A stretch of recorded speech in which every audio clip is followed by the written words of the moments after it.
I wasn't able to come here last year to present the other paintings because my son was doing his ACT.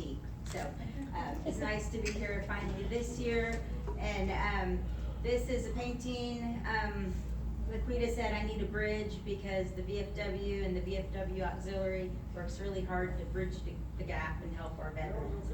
So I said, sure, I can paint a bridge.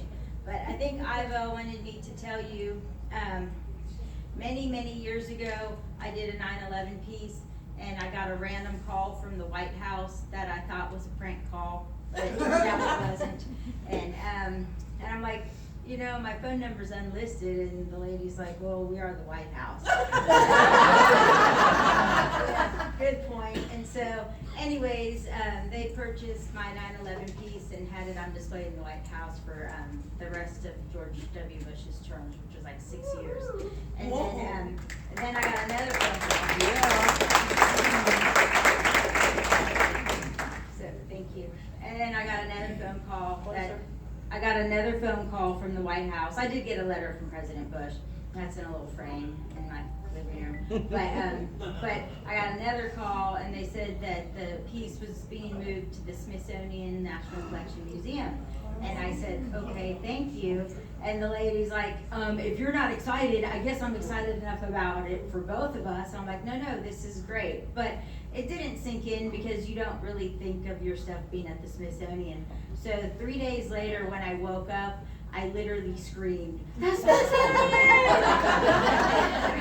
And I ran to the phone and I called my mom in Florida. She's like, yeah, Brenda, we've been happy for you for 3 days. We're glad you did. So that was like a shock to the system and a huge blessing. And it's been in the National Collection for 10 years now. And so that's pretty exciting. But I just recently finished a sculpture of President Trump that I was just doing. My grandson wanted me to sculpt him, and I was doing intercessory prayer for the administration, and so I sculpt when I pray.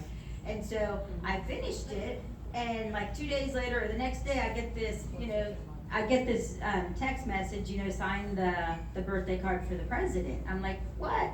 So I looked up his birthday, and I'm like, that's on Friday.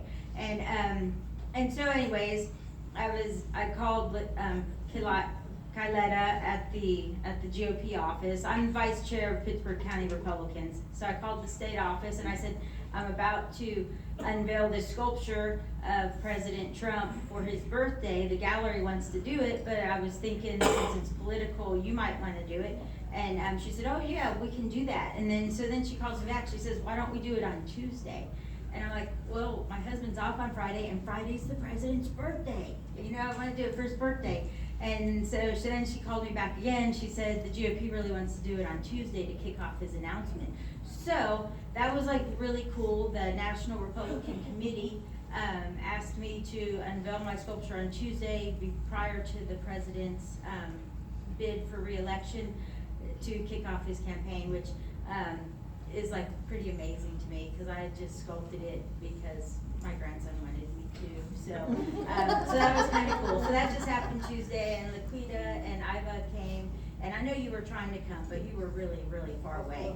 But I appreciate you guys that did that. So I think they want you to know that so that you really like the painting more.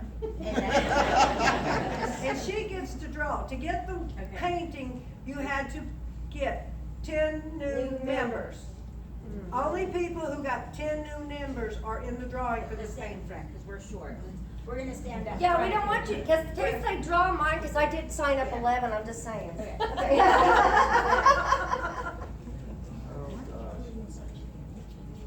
I signed go, up look 10. at, let go. Look at what she did to me. You really want to take I can't even take you in public. Now, come on. Look, I did the 2-finger thing. Would you like help? Yeah. Oh my God. You did not. Not you, I'm sorry. Oh, darn. It was Laquita. Laquita. Oh my God.